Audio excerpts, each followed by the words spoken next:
Gauche, s'il vous plaît.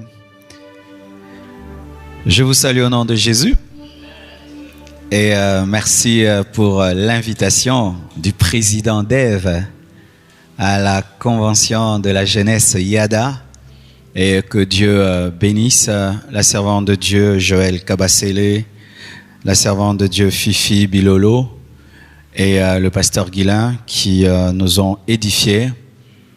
Et aujourd'hui, nous allons clore cette série d'enseignements sur le mariage. Et précisément, le mariage n'est pas un jeu. Tu peux dire ça à ton voisin, à ta voisine, ton voisin de gauche, ton voisin de droite, seulement le voisin qui te sourit. Et on nous présente aujourd'hui le mariage comme étant une rose sans épines. Vous savez, la rose est très très belle, elle sent bon, elle est belle, mais Dieu l'a créée avec un grand équilibre. Il a créé la rose avec des épines, une fleur qui est très très belle, qui sent très bien, mais en même temps, cette fleur qui sent très bien est accompagnée d'épines, d'épines qui font mal, qui peuvent même blesser. Alors lorsque le jardinier va couper une rose, il fait très attention. C'est qu'il évite de se blesser, mais il sait s'il fait très attention, il aura un beau bouquet chez lui à la maison. C'est ça le mariage, c'est un équilibre d'épines et de fleurs. Mais souvent on nous présente le mariage comme étant un bouquet qui n'est fait que des fleurs, alors qu'il est aussi fait des épines.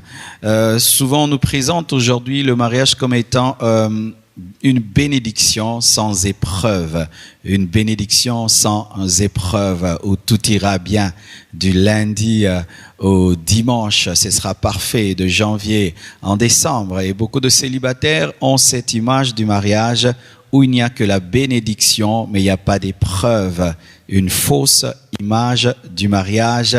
Bénédiction sans épreuve, une fête en permanence, alors que dans le mariage, il y a des temps de joie, il y a aussi des temps de pleurs, il y a des moments de joie, il y a des moments de colère, il y a des moments de joie, il y a des moments de tristesse. Le mariage n'est pas un jeu. On nous présente aujourd'hui le mariage comme étant un lieu où on aura des droits. Le droit que ta femme te prépare la nourriture, qu'elle se soumette, qu'elle te donne du plaisir et tout. Et la femme aussi, un homme qui va prendre soin de moi, un homme qui va me nourrir, qui va me vêtir, qui va me faire respecter. On ne voit que ce côté-là, je serai respecté, mais on ne voit pas le côté dévoir. Le mariage n'apporte pas que des droits, il apporte aussi des devoirs et des obligations parce que ce n'est pas un jeu. Le mariage n'est pas un jeu. Alléluia. Pourquoi le mariage n'est pas un jeu? Parce que le mariage est un engagement qu'il ne faudrait pas prendre à la légère. C'est un engagement sacré devant Dieu. On ne se marie pas devant d'abord les hommes, on se marie devant Dieu. C'est un engagement sacré.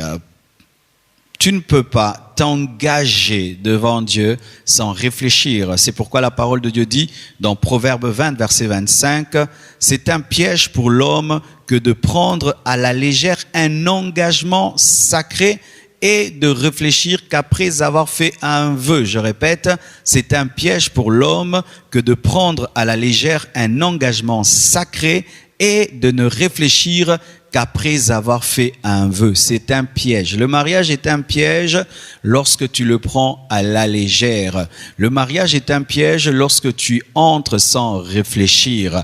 Le mariage, c'est un piège lorsque tu viens t'amuser à l'église avec une femme, avec un homme. Vous vous dites oui, oui, oui, oui. Vous vous promettez des choses.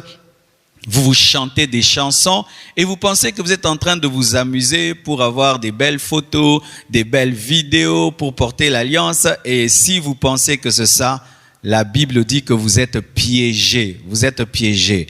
Un homme qui n'a pas réfléchi avant de se marier, un homme qui n'a pas pesé son engagement avant de se marier est piégé. Je répète, un homme, une femme qui n'a pas pesé son engagement avant de se marier est piégé. Piégé comme une antilope, piégé comme un oiseau, piégé comme une chèvre. C'est ça, je vous assure, mes frères et sœurs, si vous n'avez pas bien réfléchi et vous n'avez pas pesé les pour et les contre avant de vous marier, vous êtes piégés comme des gibiers. Et alors, qu'est-ce qui arrive souvent? Ceux qui ne réfléchissent pas avant le mariage réfléchissent dans le mariage. Ceux qui ne prennent pas le temps de considérer le poids de leur engagement avant le mariage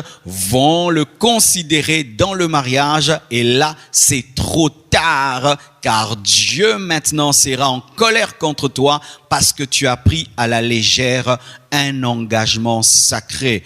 Tu ne te maries pas qu'à un homme, tu ne te maries pas qu'à une femme, tu ne promets pas seulement à un homme, à une femme des choses, tu le promets à Dieu. C'est un vœu devant Dieu. Lorsque tu promets à une femme la fidélité, de la chérir, de la protéger, jusqu'à ce que la mort vous sépare, le premier témoin de tes paroles n'est pas ton père, n'est pas ta mère, n'est pas le pasteur, n'est même pas ton conjoint ni ta conjointe, c'est Dieu. C'est Dieu, c'est Dieu. Et vous allez remarquer aujourd'hui, lorsqu'un couple veut divorcer, la première attaque que l'ennemi fait contre ce couple, c'est d'enlever Dieu du couple. Pourquoi? Comme ça, le témoin principal du mariage est ôté, et ainsi on peut faire un parjure. C'est quoi un parjure? C'est lorsque tu te dédies, c'est lorsque tu t'engages et puis tu te désengages. Et souvent Satan amène les gens à ignorer Dieu dans leur mariage pour qu'ils ne prennent pas en considération le poids de l'engagement sacré devant l'être le plus grand de ce monde, Dieu. On se marie devant Dieu, le Dieu qui a créé les cieux et la terre, le Dieu redoutable, le Dieu puissant, le feu dévorant. C'est devant lui qu'on se marie. Mais aujourd'hui, les gens sont en train d'enlever le caractère sacré, disant c'est moi, j'avais décidé de l'épouser, je me désengage, je la quitte, je te quitte. Non, tu la quittes, je te quitte, mais tu quittes aussi Dieu lorsque tu quittes le conjoint de ta vie. Alléluia. Quand tu quittes ta femme, quand tu quittes ton mari sans base biblique, tu n'as pas seulement quitté ta femme, tu n'as pas seulement quitté ton mari, tu as quitté Dieu en quittant un homme, tu quittes Dieu. Vous imaginez, c'est pourquoi le mariage n'est pas un jeu, car la présence d'un homme dans une femme dans ta vie est capable d'enlever Dieu de ta vie. Tu imagines ça? Le départ d'une femme peut faire être le départ de Dieu. Le départ d'un homme peut être le départ de Dieu. C'est pourquoi certains qui sont divorcés sans raison biblique, vous êtes en train d'attendre l'enfer. Ah oui, l'enfer. Beaucoup de divorcés iront en enfer parce qu'en quittant leur conjoint et leur conjointe, ils ont quitté Dieu. Le mariage n'est pas un jeu. Le mariage n'est pas un jeu parce que c'est un engagement sacré. Et encore, pourquoi le mariage n'est pas un jeu? Parce que c'est la première institution divine. La première institution divine n'est pas l'Église. L'Église n'a pas été établie dans Genèse. La première institution divine, ce n'est pas le ministère apostolique ou prophétique. La première institution divine, c'est le mariage. Dans Genèse 1, verset 27 à 28, la Bible dit, Dieu créa l'homme à son image. Il le créa à l'image de Dieu et créa l'homme et la femme. Dieu les bénit et Dieu leur dit, soyez féconds, multipliez. Quand Dieu les a bénis, il a béni leur mariage et il les a déclarés féconds. Dans Genèse 1, la première institution divine sur la terre, c'est le mariage. Et vous savez que les premières choses sont très très importantes. Dieu pouvait établir déjà plein de choses dès Genèse 1, mais la première chose qu'il établit, c'est le mariage. Le mariage n'est pas un jeu parce que c'est une institution et pas n'importe quelle institution, c'est la première des institutions divines. Et la première attaque du diable sur la terre, ce n'était pas contre le ministère, ce n'était pas contre un gouvernement, ce n'était pas contre la richesse et l'abondance. La première attaque du diable sur la terre, c'était contre le mariage. Et donc, entrer dans le mariage sans comprendre le mariage, tu entres dans un combat sans savoir que tu entres dans un combat, car se marier, c'est entrer en guerre. Se marier, c'est entrer en guerre, car de la même manière que le diable a attaqué Adam et Ève, il t'attaquera aussi. Il t'attaquera aussi. Je n'ai pas besoin de prophétie pour savoir que le diable attaque mon mariage. Je n'ai pas besoin de vision pour savoir que le diable attaque mon mariage. Certains mariés, vous attendez qu'on vous prophétise. Nous voyons des combats contre votre mariage. Mais le diable attaque toujours et doit attaquer le mariage. Le jour où le diable arrêtera d'attaquer le mariage, il s'est converti. Et nous savons qu'il ne se convertira jamais et il ne peut naître de nouveau. Le diable attaque principalement le mariage parce que toute la société est bâtie sur le mariage. Dieu pouvait remplir la terre des milliards d'hommes automatiquement, comme il a fait avec les plantes, comme il a fait avec les insectes, les oiseaux, comme il a fait avec les poissons. Pourquoi Dieu n'avait-il pas créé directement des milliards d'hommes? Parce qu'il est tout puissant, mais il a créé d'abord un homme, une femme qui devaient se marier. Pourquoi? Parce que c'est le socle de son plan, c'est la stratégie de son plan. Lorsque Dieu veut envoyer un prophète sur la terre, il entre dans un mariage. Lorsque Dieu veut envoyer un roi sur la terre, il entre dans un couple. Lorsque Dieu veut envoyer un instrument sur la terre, il entre dans un mariage. C'est pourquoi lorsque Jésus-Christ devait venir sur la terre, il devait entrer dans le couple de Joseph et de Marie. C'est pourquoi Satan combattra toujours les mariages, parce que c'est la stratégie de Dieu pour envoyer des hommes sur terre. Alléluia. Alors, frères, sœurs, sachez qu'il ne faut pas blaguer à se marier. Il ne faut pas blaguer. Il ne faut pas. Tu entres dans le mariage en blaguant, tu vas pleurer et tu vas souffrir. Je te le dis, tu souffriras et tu pleureras. Et là, ton père ne pourra rien faire. Ton pasteur ne pourra rien. Personne ne pourra faire quoi que ce soit. Tu auras une gifle de la vie. Tu seras giflé par la vie. Et vous savez, la vie est sans pitié. Alléluia. La vie, si elle te gifle, tu auras des cicatrices même de 40 ans. Alléluia. Une autre chose, pourquoi le mariage n'est pas un jeu? Le mariage n'est pas un jeu parce que le mariage réclame une préparation et la prière profonde et la réflexion est pour finir l'observation. Toujours dans Proverbe 20, verset 25, la Bible dit c'est un piège pour l'homme que de prendre à la légère un engagement sacré et de ne réfléchir qu'après avoir fait un vœu. Le mariage réclame la préparation. Vous savez, pour devenir pilote de l'air, il faut faire des heures et des heures d'entraînement. Et au départ, on te donne même pas un avion. On te donne un appareil qui ne vole pas et tu fais tout sans voler. On appelle ça comment encore? Un simulateur de vol. Et tu fais beaucoup d'heures rien qu'avec un simulateur.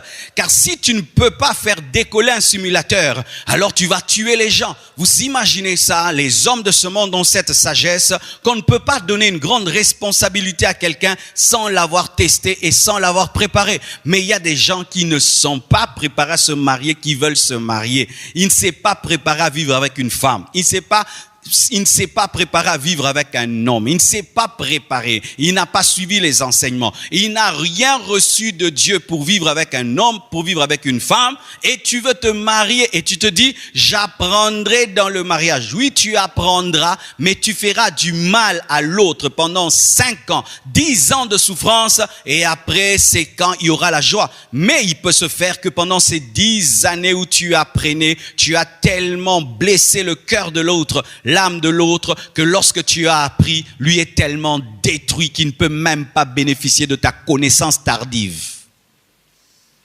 Alléluia. C'est pourquoi nos mamans, on les élevait à temps à vivre avec un homme. Lorsque la grande sœur avait un enfant, on envoyait la petite sœur chez la grande sœur, l'aider pendant un temps, comme ça elle peut voir comment on prend soin d'un enfant. Et nos mamans, on les poussait à la cuisine. Va cuisiner, va cuisiner.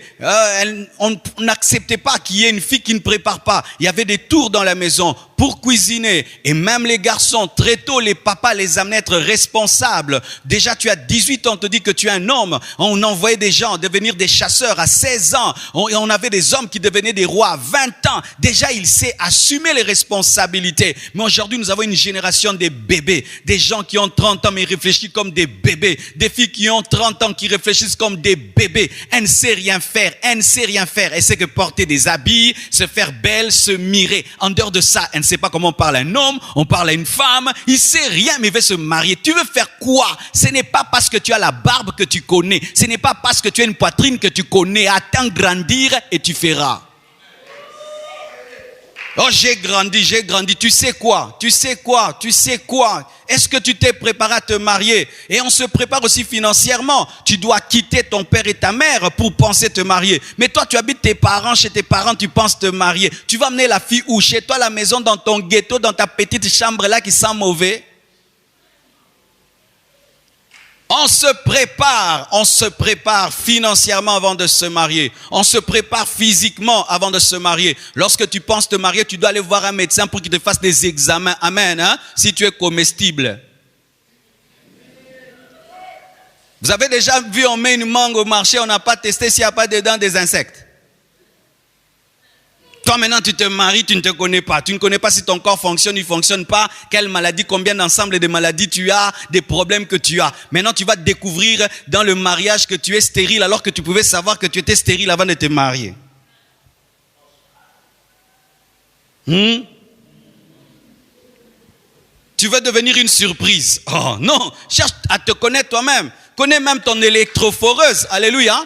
Cherche à connaître ton électrophoreuse. Comme ça, si un homme veut t'épouser, toi, tu sais que tu es déjà AS. Et lui, il vient et il est AS. Tu lui dis, frère, nous aurons des problèmes. Mais tu ne connais même pas. Tu as 30 ans, tu ne connais même pas ton électrophoreuse. Tu connaîtras ton électrophoreuse lorsque le département des couples te demandera de le connaître à ton âge. Alléluia. Tu ne connais même pas ta destinée, tu cherches à connaître ta destinée en ayant épousé la fille d'autrui. C'est quand tu cherches le chemin, c'est comme un taximène qui te prend dans le taxi mais qui ne sait pas où il va et il connaîtra où il va lorsqu'il te prendra dans le taxi.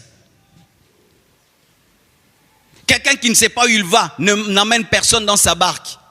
On cherche d'abord à connaître sa destination pour embarquer les gens. Mais vous embarquez les gens dans vos vies alors que vous ne savez pas où vous irez. Alors la femme t'épouse pensant qu'elle a épousé un homme d'affaires mais toi tu voulais être à temps plein. Elle se retrouve avec un pasteur alors qu'elle pensait qu'elle a épousé un homme d'affaires. Tu vois le problème? Tu ne savais pas où tu allais. Tu es en train de tâtonner. C'est alors que tu t'engages. Alors qu'il faut savoir avant de t'engager. Préparation. Réflexion. Avant de te marier, il ne faut pas seulement écouter le cœur. Il faut aussi écouter la tête. Les gens spirituels qui parlent trop en langue, ils pensent que lorsqu'on est né de nouveau, on a maintenant l'enlèvement du cerveau. Comme si Dieu, en venant dans la vie des chrétiens, enlève la capacité de réfléchir. Je vais épouser cette fille. Est-ce que j'ai la capacité de la nourrir? Il faut se poser cette question.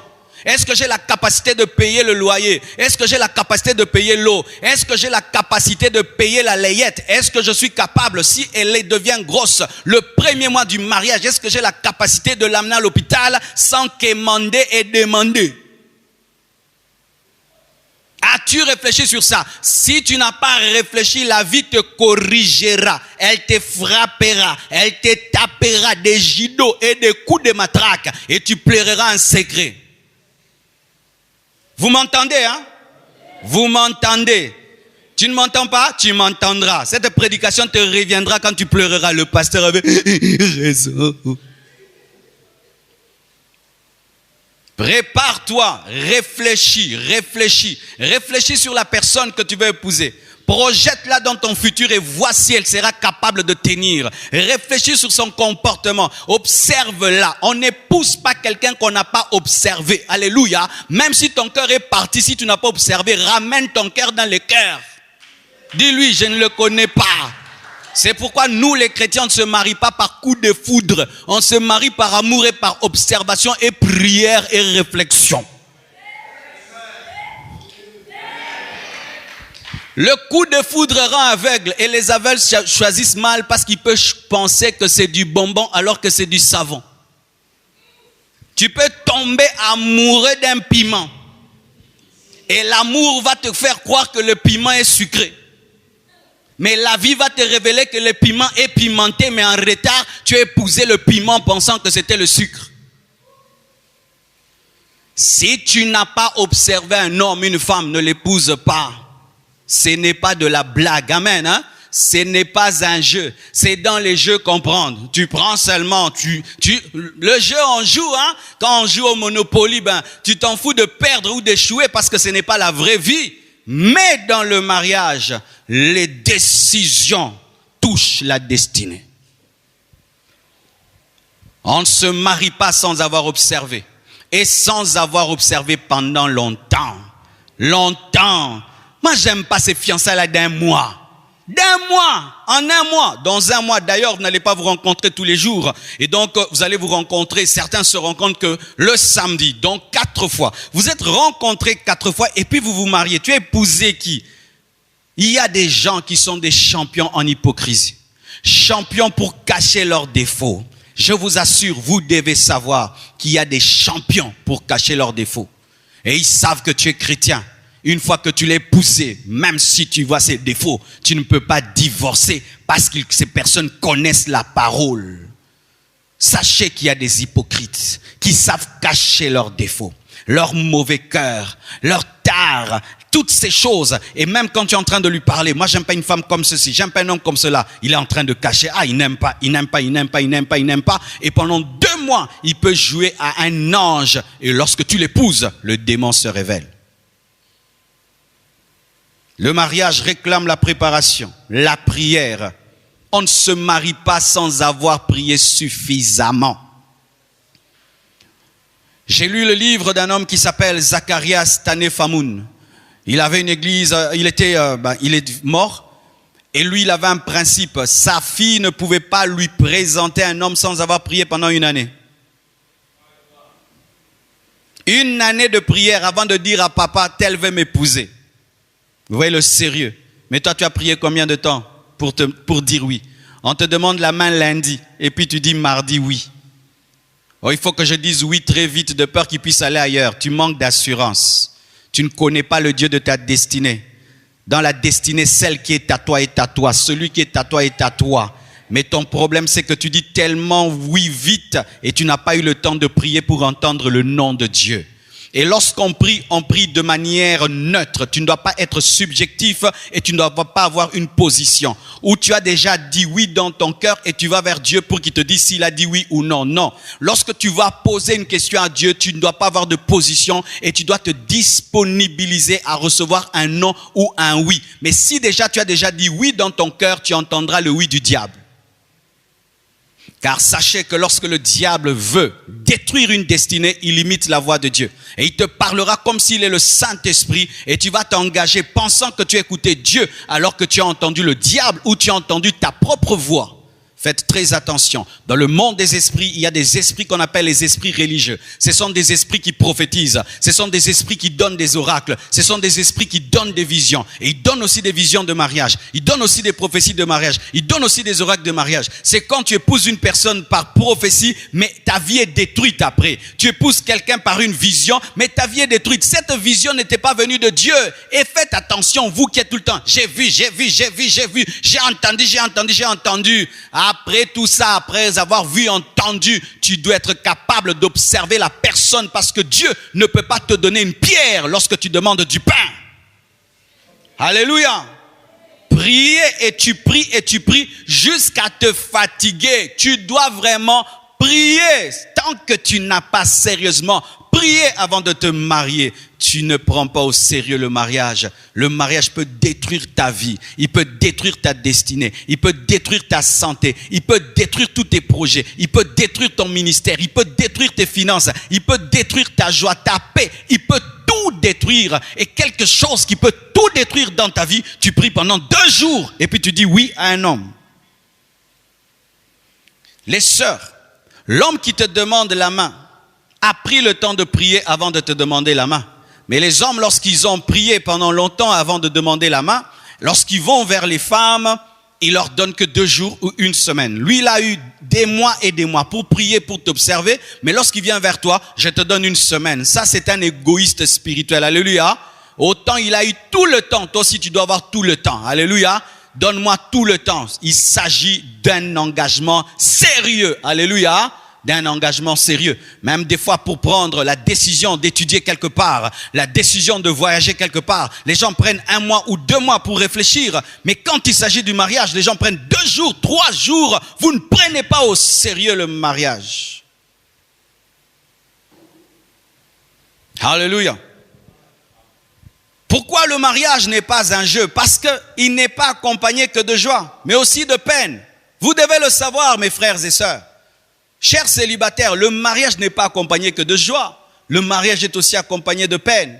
Je me souviens quand j'ai épousé mon épouse Blanche, nous avons quitté l'hôtel et après l'hôtel, nous rentrons à la maison. Elle tombe gravement malade. La même nuit, je l'amène à l'hôpital. Donc, j'ai quitté la lune de miel directement. Je suis allé à l'hôpital. J'étais au chevet de ma femme. Donc, à peine marié, je me retrouvais à l'hôpital avec ma femme. C'était quoi? Il y a eu des temps de joie. Il y a aussi des temps de peine. Donc, Dieu voulait déjà m'équilibrer dès le départ que dans le mariage, il y aura des joies, il y aura des peines. Un enfant naît, quand il naît, on vous dit qu'il est malade. Et vous devez être là pendant 1 mois. Vous allez à l'hôpital. Docteur, comment ça va? Docteur, comment ça va? Docteur, comment ça va? Docteur, comment ça va? Docteur, comment ça va? Et ta femme est enceinte. Le jour, elle doit accoucher. Et puis, on vient te dire, il faut la césarienne. Et c'est toi qui dois décider qu'il faut une césarienne. Ça, c'est aussi les peines du mariage. Vous qui regardez que des films avec des violons, avec des pianos. Oh, il y a aussi l'accouchement. L'accouchement, on nous amène les bébés ici, hein. Ah, on va bénir le bébé. Si on vous raconte l'histoire de la naissance, comment l'homme est en train de faire les 100 pas dans le couloir de l'hôpital, tu attends. Certaines femmes, elles vont à l'hôpital 2 jours, 3 jours, elles n'accouchent pas. Dave, toi-même, tu sais. Elles n'accouchent pas. Et tu te sens comme responsable.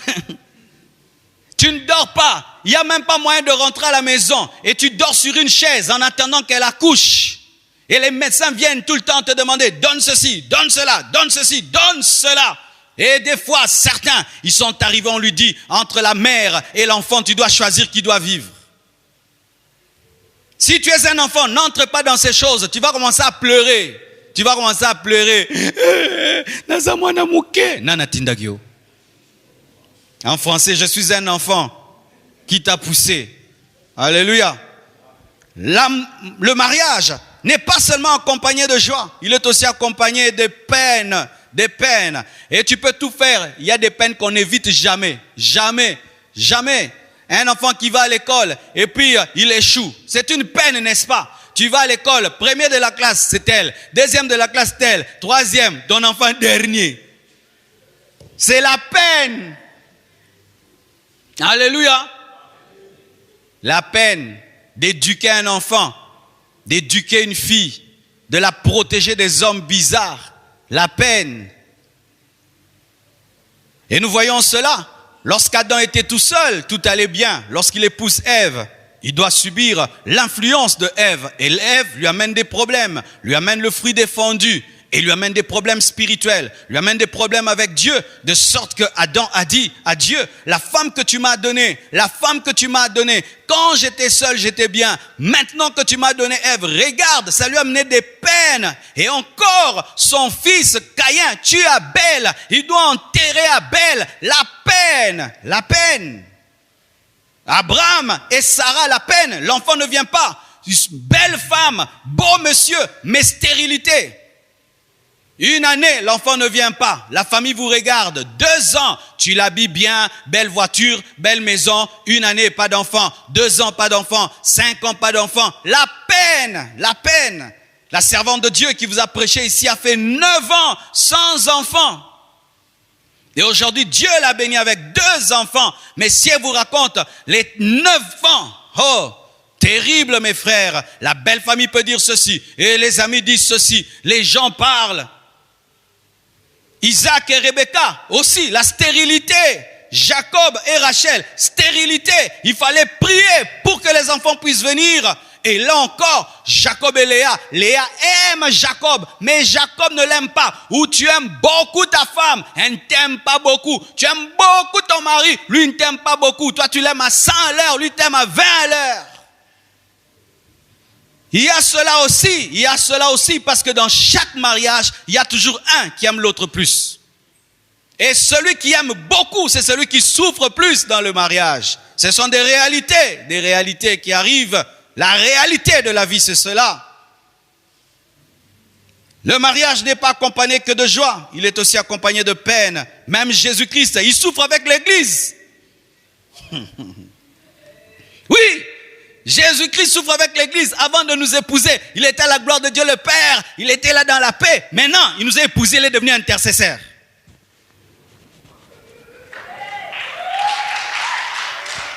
Avant que Jésus n'épouse l'Église, il n'était pas intercesseur. Nous avons fait de Jésus l'intercesseur à la droite de Dieu le Père. Debout. Depuis qu'il nous a épousés, debout, en train de prier. Oh Dieu qui ne t'abandonne pas. Oh Dieu qui ne t'abandonne pas. Oh regarde l'apostasie. Regarde le Seigneur. Oh mon Dieu. Père, aide-le. Père, soutiens-le. Jésus est devenu intercesseur. Il aura la paix le jour de l'enlèvement.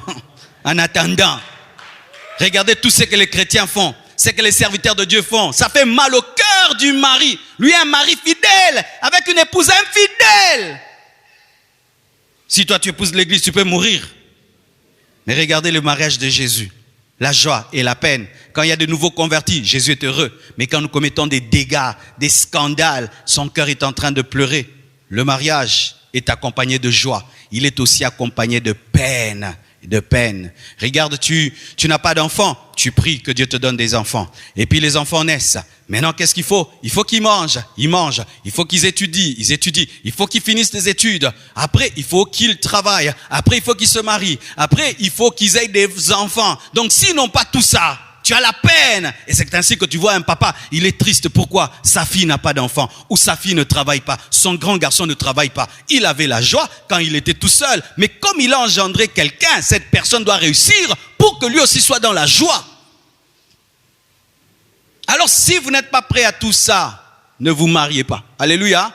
Ne vous mariez pas. Si vous voulez chercher seulement des bagues, vous cherchez seulement des robes et qu'on dise que tu t'es marié. Et quand toutes ces choses vont arriver, où maintenant la destinée de tes enfants est liée à ta destinée, où leur joie est liée à ta joie. S'ils sont tristes, tu deviens triste. Ne te marie pas. Regardez ces parents qui ont des enfants malades. Regardez ces parents qui ont des enfants qui refusent d'étudier. Regardez ces parents qui ont des enfants dévergondés. Tu vois la lutte du père, de la mère. J'allais souvent dans une famille très très riche et la plupart des enfants étaient bizarres. Quand j'arrivais, tu remarquais que dans cette maison, ils n'ont que faire de leur voiture, que faire de leur maison. C'est l'enfance. Pasteur, prie pour mon enfant, prie pour mon enfant, prie pour mon enfant. Ils ont réussi financièrement, mais les enfants ne réussissent pas. La peine.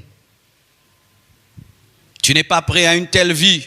Oh mon frère, il faut que tu puisses laisser tomber. Je suis allé une fois prêcher quelque part et un grand prédicateur était parmi les orateurs. C'est parmi les prédicateurs africains les plus invités au monde. Il prêche dans toutes les grandes églises américaines et c'était vraiment un modèle pour moi. Je pensais que tout allait bien dans sa vie. Il a prêché partout et le jour qu'il a prêché, il nous a parlé de l'onction qui vient de la souffrance. Et il a dit, vous me voyez là, j'ai un enfant. Cet enfant est fou. Cet enfant ne me reconnaît pas. Il ne reconnaît pas sa mère. J'ai un don. Je prie pour les cœurs et les gens sont guéris. Mais mon enfant, je n'arrive pas à le guérir. Je peux prier, tout le monde est guéri, sauf mon enfant. Et pendant que je suis en train de vous prêcher ici, je le surveille au moyen de mon téléphone. Nous l'avons enfermé dans une chambre et nous suivons tout au téléphone. Et j'aimerais des fois que Dieu prenne ma santé, qu'il donne à mon enfant et qu'il prenne sa maladie, qui me la donne, mais Dieu ne m'exauce pas. Ce grand prédicateur, mais dans sa vie, il y a une peine,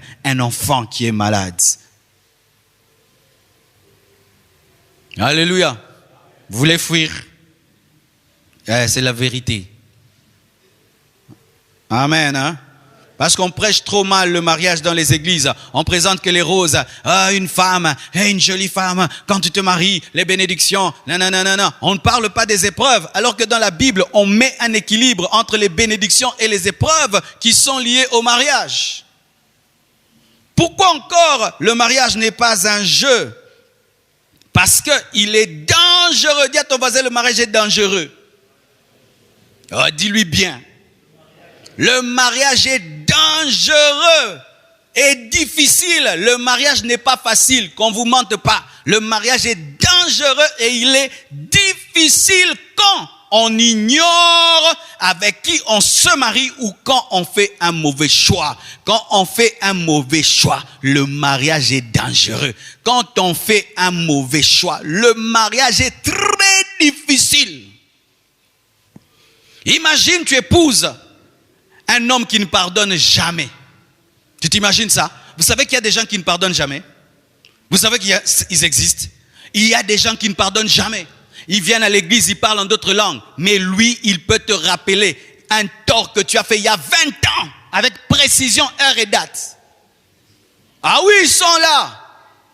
Il y a d'autres qui ne partagent jamais. Ils ne partagent jamais. Il y a d'autres, ils insultent facilement. D'autres, ils prient là. Mais il est rempli d'impudicité. Donc c'est un frère. Même s'il se marie, il doit seulement tomber. Il y en a qui sont là. Maintenant, tu épouses un tel frère. Tu épouses un tel frère, incapable de se discipliner, incapable de se contrôler. Quelle sera ta vie, ma sœur? Il est beau, oui. Il est intelligent, oui. Il prêche bien, oui. Mais il ne sait pas se discipliner. Quelle sera ta vie? Ou tu sais qu'il te ment. Il dit qu'il est au travail, mais n'est pas au travail, tu sais. Ou il te ramène des enfants en dehors du mariage, tu sais. Ou même quand tu l'attrapes, il continue toujours, tu sais. Ou tu sais que ton mari est alcoolique, tu sais, tu épouses un homme qui est alcoolique. Quelle sera ta vie? Un homme irresponsable, il n'aime pas travailler, il n'aime pas travailler, il n'aime pas chercher, il ne fait que se plaindre. Oh le gouvernement, oh les sauts de moutons, oh les 5 chantiers, oh les 10 chantiers. Lui il sait que parler des politiques, mais il ne cherche pas l'argent. Vous mourrez de faim, lui ne fait que lire les journaux. Il y a des hommes pareils. Et si tu penses qu'il n'y en a pas, tu te trompes. Il y a des femmes très impolies. Il y a des femmes insoumises. Tu parles, elles parlent. Tu gifles, elles te giflent. Oh, mes frères, vous ne savez pas? Tu la chasses, elle ne part pas. Elle te dit, c'est à toi de partir, moi je reste ici. Oh, tu ne sais pas ça? Tu appelles ta famille, elle insulte toute ta famille. Et puis elle tape ta maman. Vous en connaissez pas? Oh, elle est jolie, elle est belle. Oui, elle est jolie, elle est belle. Est-ce que tu as testé son éducation? Elle te manque déjà du respect dans le fiançailles. Elle va te manquer du respect dans le mariage. Elle te manque du respect déjà devant tes parents. Elle va manquer même du respect à tes parents. Le mariage est dangereux quand tu épouses une mauvaise personne. Le mariage est dangereux lorsque tu ne sais pas avec qui tu te maries. Le mariage est dangereux quand tu ne sais pas qui t'accompagne dans cette grande lutte. Le mariage est dangereux lorsque tu prends à la légère les critères de la personne qui doit t'accompagner, ou tu as des critères superficiels. Il doit parler bien français. Toi, tu épouses le français, mais on peut t'insulter en français, on peut te tromper en français, on peut te faire pleurer en français, même en anglais. Oh non, pourquoi tu épouses cette fille-là? Quand il porte la robe, waouh, ça lui va. Toi, tu épouses la taille. Hey, elle va te tailler. Elle va te tailler avec la taille. Et tu sais, quand une femme est belle, si elle te fait du mal, tu ne verras plus sa beauté. Dans le mariage, ce qui est bizarre, c'est que quel que soit le niveau de la beauté de ta femme, tu te rends compte qu'en soi, ce que tu recherches, c'est son caractère. Ah oui, vous les frères là, quand vous voyez des belles silhouettes là, vous tremblez, vous voulez vous évanouir. Calmez-vous. Dis calme.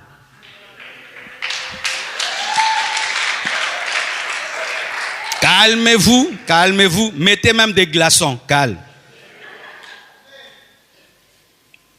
Car si tu mets de côté le caractère, parce qu'elle est belle, tu souffriras. Adam a dit, voici l'os de mes os et puis la chair de ma chair. Il n'a pas dit la chair de ma chair et l'os de mes os. Pourquoi? L'intérieur vient avant l'extérieur. C'est l'os d'abord, ce qui ne se voit pas, qui vient avant ce qui se voit. Mais lorsque tu fondes ton choix sur ce qui se voit pour annuler ce qui ne se voit pas, tu as épousé des muscles, mais tu n'as pas épousé un squelette. Alors que c'est le squelette qui permet aux muscles de tenir, c'est le caractère qui donne la valeur à la beauté. Lorsqu'il n'y a pas de muscles, même si la chair est belle, elle n'a pas de forme. C'est l'ossature, le squelette qui donne la forme et c'est le caractère qui permet de considérer la beauté. Mais si toi tu ne considères que la beauté, tu ne regardes pas le caractère, tu pleureras dans ta langue maternelle. Écoutez ceci, mes frères et sœurs. Regardez Akab. Pourquoi Akab est mort? Parce qu'il avait fait un mauvais choix. Il a épousé qui? Jézabel. Jézabel a amené la mort d'Akab. Jézabel a amené la chute d'Akab. Regardez encore Salomon. Pourquoi Salomon a dévié? À cause des femmes qu'il avait épousées. C'est le mariage qui a détruit la vie de Salomon. C'est le mariage qui a détruit la vie d'Akab. Donc un mariage peut détruire ta vie. Un mariage peut détruire ton ministère. Un mariage peut détruire ton commerce. Il peut détruire tes études. Il peut détruire tes rêves et tes visions. Tu peux épouser une femme qui ne fait que te décourager. Tu épouses un homme qui ne fait que te décourager. Tu peux épouser un homme qui détruit ton ministère. Combien de femmes dans cette nation, ayant eu une forte onction, un puissant appel aujourd'hui, ne savent plus servir Dieu à cause de leur époux? Ce n'est pas Satan qui a détruit leur vie, c'est un homme. C'est un homme. Alors vous devez savoir que l'homme à qui vous disiez oui, la femme à laquelle vous disiez oui, a la capacité d'être la porte de Dieu ou la porte de Satan dans vos vies. Vous devez le savoir. Ne pas le savoir, c'est être ignorant et prendre le mariage à la légère.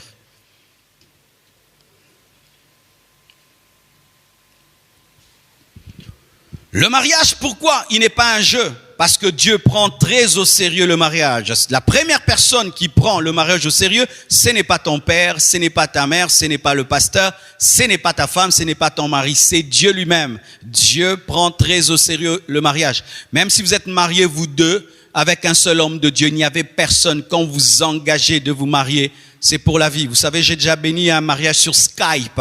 J'ai un fils que j'ai connu à Paris. Et puis, on a vraiment tissé des grandes relations et Dieu l'a envoyé dans les îles de la Réunion. Et là-bas, il ne connaissait pas de pasteur et il a rencontré une réunionnaise là-bas et ils se sont mariés.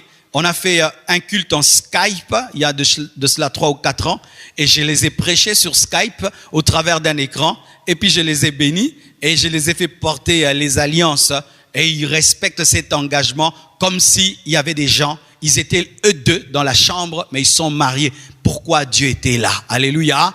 Dieu prend très au sérieux le mariage. Écoutez 2 versets importants sur le mariage. Hébreux 13, verset 4. La Bible dit que le mariage soit honoré de tous. Et le lit conjugal exempt de souillure. Les gens évitent des taches sur leurs draps, alors qu'il faut éviter l'impudicité sur le lit. Des gens balaient leur chambre, mais ils entrent dans leur chambre avec l'adultère. Ils trompent sa femme et puis viennent dormir sur le lit conjugal, mais ils épousettent pour éviter le coronavirus. Vous n'évitez pas l'adultère. Des adultères qui évitent le Covid, la Covid. Vous évitez le corona et vous portez des masques. Portez aussi des masques contre l'adultère et l'impudicité. S'il est sérieux que vous prenez vraiment contre la Covid, vous le prenez contre l'impudicité et l'adultère, il y aurait l'onction et la puissance sur cette terre. Hein. Vous voyez comment vous respectez ce petit virus qui tue le corps, mais considérez le péché qui tue l'âme. Que le mariage soit honoré de tous. Tu dois honorer ton propre mariage, tu dois honorer ta femme, tu dois honorer ton mari. Tu ne peux pas parler à ton mari n'importe comment, à ta femme n'importe comment. Tu ne dois pas mépriser ton mariage et tu dois protéger ton mariage de toutes les personnes qui n'honorent pas ton mariage. Tu n'honores pas mon mariage, tu vas me trouver sur ton chemin. Qui que tu sois, parce que la Bible dit honorer de tous.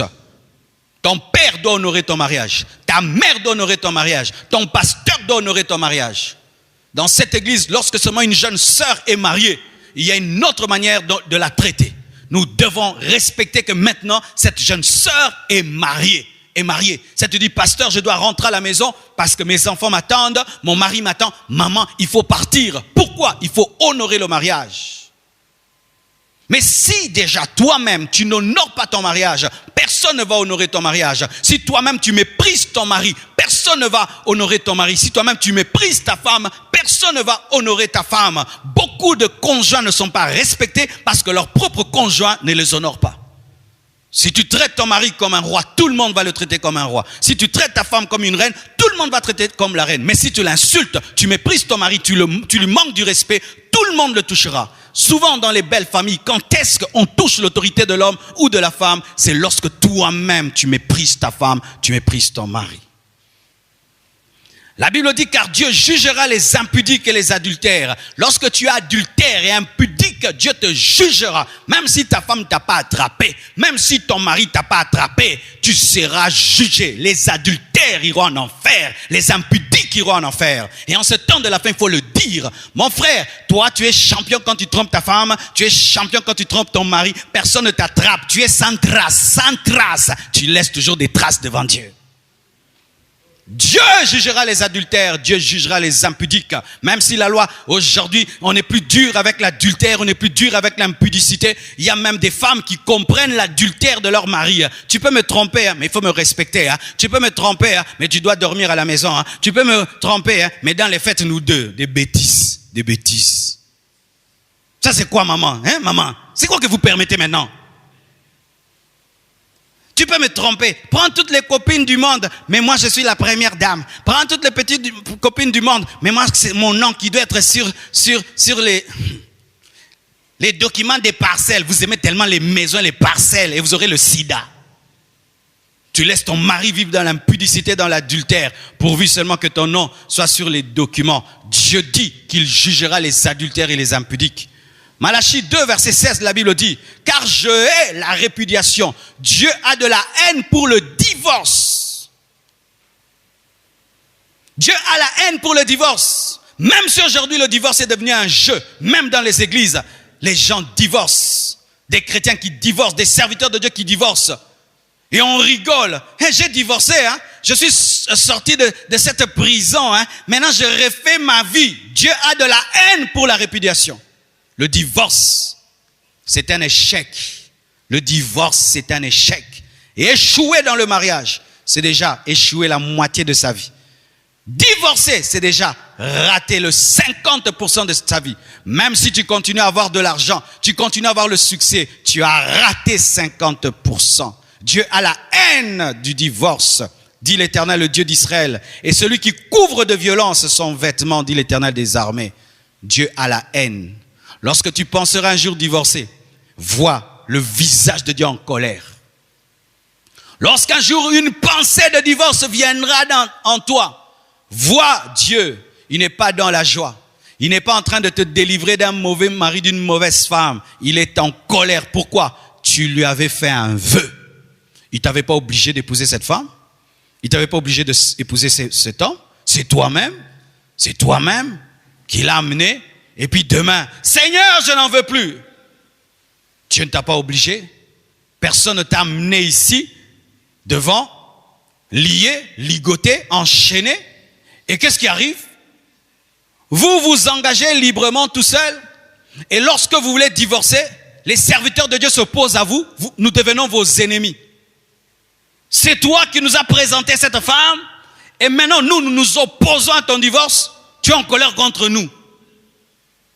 Aujourd'hui, des divorcés qui culpabilisent les gens qui les ramènent sur le chemin, voulant même qu'on change la parole de Dieu. Tu ne peux divorcer que pour raison d'adultère. Et si tu es incapable de pardonner, mais tu peux pardonner. Et les femmes d'ailleurs pardonnent l'adultère et nous devons acclamer pour elles.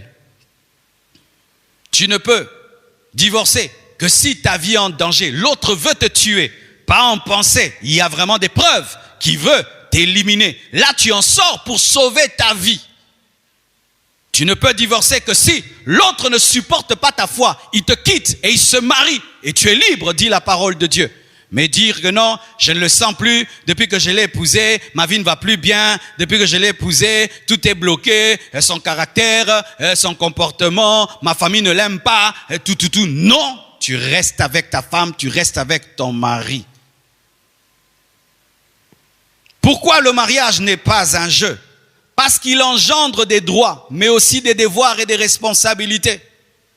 1 Timothée 5, verset 8 nous donne l'un des versets les plus sérieux de la Bible.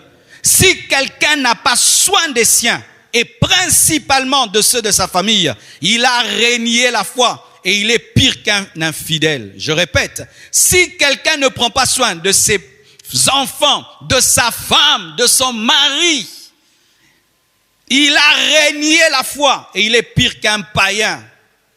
Lorsque tu te maries, il y a des responsabilités. Tu dois prendre soin de tes enfants. Tu dois prendre soin de ta femme. Tu dois la vêtir, tu dois la nourrir. Tu dois payer le loyer. Tu dois les envoyer à l'école. Tu dois prendre soin d'eux. Tu dois te soucier d'eux. Tu dois te sacrifier. Toi qui es égoïste, tu ne prends soin de personne. Toute ta vie, c'est toi. Et c'est toi. T'habiller toi, te nourrir toi. Quand tu te maries, avant de manger, ta femme doit manger. Avant de t'habiller, tes enfants doivent s'habiller. Avant de porter des belles choses, tes enfants doivent les porter.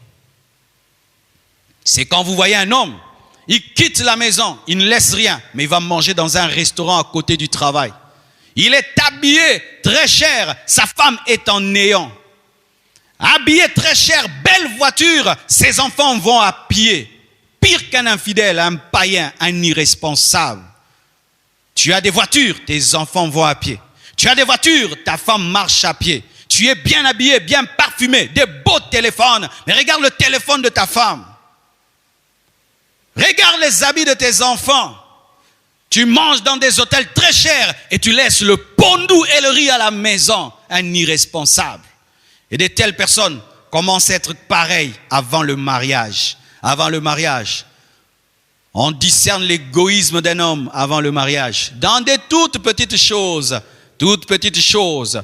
On vous sert à manger, il n'y en a pas beaucoup. Lui, il mange plus que toi. Et gogo. C'est un égoïste. Un vrai homme te dira, mange. Moi, je bois seulement de l'eau. J'aime bien ces garçons qui vont dans un restaurant. Il sent que la fiancée a faim, mais il n'a pas beaucoup de moyens. Il lui dit de manger. Lui, pendant qu'elle mange, lui boit seulement du sucré en se nourrissant de l'odeur. Alléluia. Ça, c'est un homme. Ça, c'est un homme. C'est un homme. Vous entrez dans un bus, il n'y a pas assez de place, il accepte d'être debout, que toi tu sois assise. Ça, ce serait un homme. Alléluia. Vous vous promenez, un pauvre demande, il s'arrête, il lui donne un 500 francs. Cet homme a de la compassion. Il a le souci des autres. S'il peut avoir le souci de quelqu'un qui n'a pas enfanté, il aurait le souci de ses propres enfants. Alléluia. Des petits détails que souvent vous ne regardez pas. Mais ce sont ces détails qui grandissent dans le mariage. Lorsque tu prends soin de tout le monde et tu ne prends pas soin de ta femme, tu ne prends pas soin de ton mari, tu ne prends pas soin de tes enfants, tu es pire qu'un infidèle, tu as renié la foi. Le mariage engendre des devoirs, des devoirs. Un marié, tu ne peux pas dormir toute la journée parce que tu dois nourrir ta femme, tu dois nourrir tes enfants, tu dois sortir. Un marié n'est jamais orgueilleux. Un homme marié, mais il est orgueilleux, il ne peut pas chercher le travail, de petits travail. Un père de famille ne dit jamais un petit travail. Tout ce qui peut nourrir ses enfants est un travail. Est un travail. Alors lorsque tu veux te marier, et tu dis bien cela, si tu es lié à tes parents qui te payent l'eau et l'électricité, tu n'es pas encore prêt. Quelqu'un qui est prêt à se marier, il va assumer ses propres responsabilités, payer lui-même l'eau, l'électricité, s'habiller lui-même, car beaucoup des fils de papa n'arrivent pas à se marier parce qu'ils ont peur d'assumer des responsabilités. Ils veulent le plaisir qu'amène le mariage, mais ils n'aiment pas payer la maison. Ils veulent le plaisir qu'amène le mariage, mais ils ne veulent pas vêtir la femme. Ils veulent le plaisir qu'amène le mariage, mais ils ne veulent pas se soumettre à un homme et à demander la permission à un homme, mais ils veulent le plaisir qu'amène le mariage. Il n'y a pas de rose sans épines, il n'y a pas de mariage sans responsabilité et il n'y a pas de droit sans devoir, et d'ailleurs ce sont les devoirs qui donnent des droits. ce sont les devoirs qui donnent les droits. Un homme qui est fidèle à ses devoirs aura des droits. Une femme qui obéit à ses devoirs aura des droits. Mais lorsque vous voulez seulement avoir des droits sans avoir des devoirs, vous n'aurez pas de droits, car ce sont les devoirs qui donnent les droits. La personne qui travaille la plus, c'est elle qui a beaucoup de droits. Ainsi, si vous refusez le travail, vous n'aurez pas le salaire, comme celui qui refuse les devoirs n'aura pas les droits.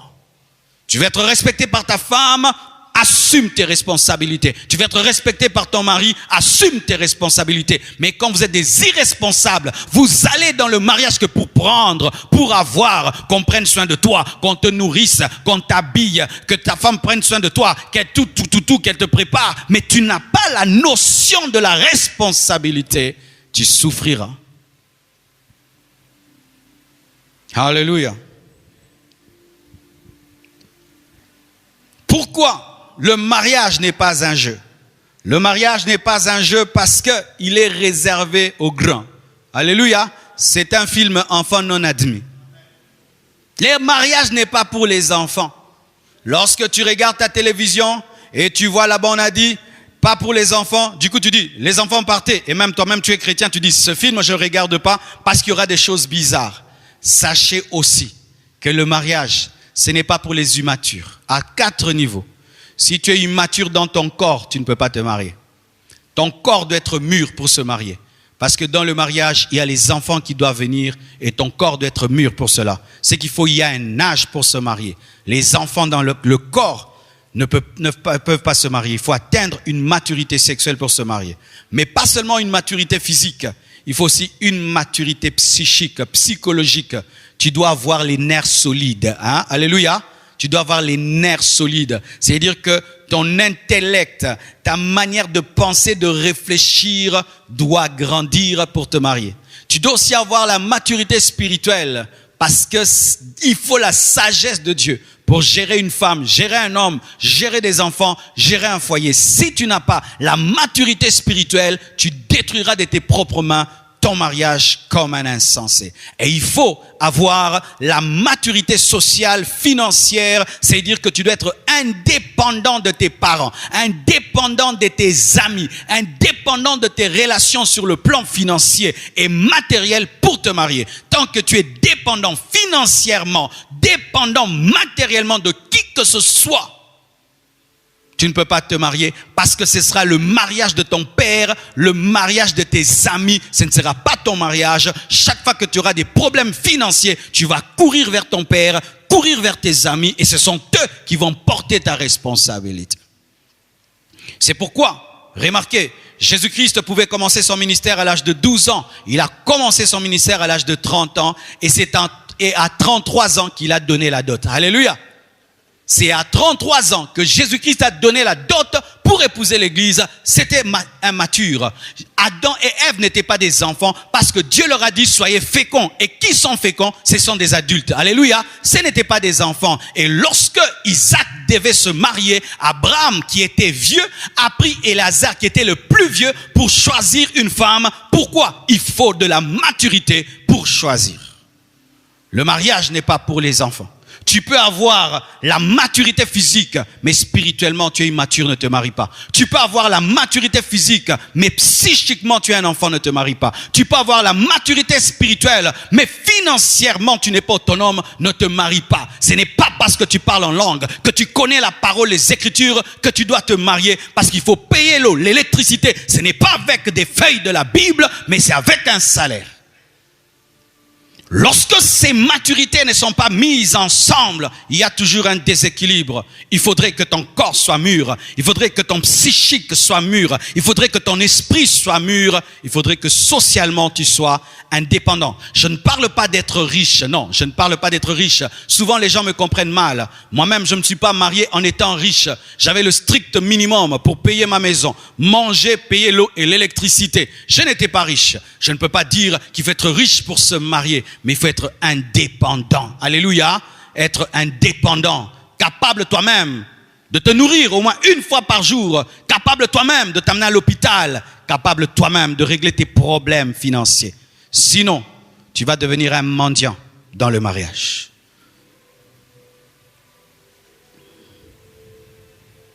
Alors, après avoir dit tout ça, vous êtes déjà déséquilibré. Du coup, vous commencez à voir le mauvais côté du mariage.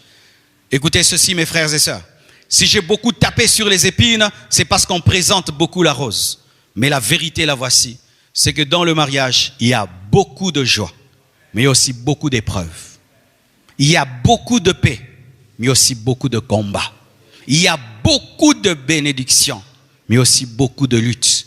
Il y a beaucoup de droits, mais aussi beaucoup de devoirs. En soi, le mariage, il faut être équilibré. Quand tu épouses une femme, un homme, tu te dis, cette femme va me donner la joie, elle va me donner la paix, mais des fois, elle va m'énerver. Des fois, elle va me mettre en colère. Quand tu te prépares déjà, tu as déjà téléchargé. L'antivirus va fonctionner. Alléluia. J'aurai des enfants, mais peut-être il y aura des luttes et des combats. Tu es déjà prêt. Quand tu te maries, tu es prêt à tout. Rien ne va t'étonner. Mais si tu te maries comme un bébé qui voit la vie qu'en rose, quand la vie deviendra grise, tu vas croire que Dieu t'a abandonné alors que tout est écrit. Alléluia. Dieu ne nous a pas promis une vie sans problème. Dieu ne nous a pas promis une vie sans combat. Dieu ne nous a pas promis cela. Mais il a promis qu'il sera toujours avec nous. C'est pourquoi, écoutez ce dernier conseil. La Bible dit, dans Jean 15, verset 5, « Je suis le cep, vous êtes le sarment. Celui qui demeure en moi et en qui je demeure, porte beaucoup de fruits, car sans moi, vous ne pouvez rien faire. » Sans Jésus, tu ne peux rien faire. Sans Jésus, tu ne peux éduquer tes enfants. Sans Jésus, tu ne peux être un bon mari. Sans Jésus, tu ne peux être une bonne femme. Je peux témoigner, mes frères, si Jésus n'était pas dans ma vie, je ne serais pas un bon père. Je ne serais pas un bon mari. Je suis le père que je suis. Je suis le mari que je suis parce que Jésus me permet de porter les fruits de la fidélité, le fruit de l'amour, le fruit de la persévérance, le fruit de la patience, me permet d'être un leader, d'être un modèle. Alors lorsque vous allez vous marier, et si vous êtes déjà marié, ne commettez jamais l'erreur d'enlever Jésus-Christ de vos maisons, d'enlever Jésus-Christ de vos couples. Vous allez devenir comme des sarments qui veulent porter du fruit sans le cep. Ainsi tu vas faire l'effort. Je vais aimer ma femme, tu n'arrives pas. Je vais aimer mon mari, tu n'arrives pas. Je vais aimer mes enfants, tu n'arrives pas. Je vais être fidèle, tu n'arrives pas. Je vais être soumise, tu n'arrives pas. Je vais être une bonne mère, tu n'arrives pas. Pourquoi? Parce que tu es déconnecté du cep et tu ne peux porter du fruit. La bonne volonté ne suffit pas pour être un bon mari. La bonne volonté ne suffit pas pour être une bonne femme. Ces hommes que vous voyez là, en train d'être des mauvais pères et des mauvais maris, ont voulu être des bons pères, mais ils n'ont pas la force. Ces femmes que vous voyez là, qui font pleurer leur mari, ont voulu être des bonnes femmes, mais n'ont pas la capacité. Jésus doit être au centre de vos couples. Dommage. Nous remarquons des gens quand ils se marient. Tu vois, tout son zèle est fini. C'est comme si pour eux, le terminus c'est quoi? Le mariage. Avant le mariage, zélé. Une fois seulement qu'ils se marient, on ne prie plus. On ne jeûne plus. On ne va plus à l'église. On est là, mon mari, mes enfants, mon mari. Dieu te prendra Isaac sans te le demander. Quand tu te sépares de Dieu parce que tu as trouvé une femme, Dieu fera que cette femme te maltraite. Quand tu abandonnes Jésus parce que tu as trouvé un mari, Dieu fera que cet homme te maltraite afin que tu te souviennes que lui seul est la source du parfait bonheur. Sans le cep, il n'y a pas de fruit sur le sarment. Sans Jésus, vous ne pouvez rien. Le mariage est très sérieux. Que Dieu vous comble de ses grâces. Merci beaucoup. Prions le Seigneur. Prions.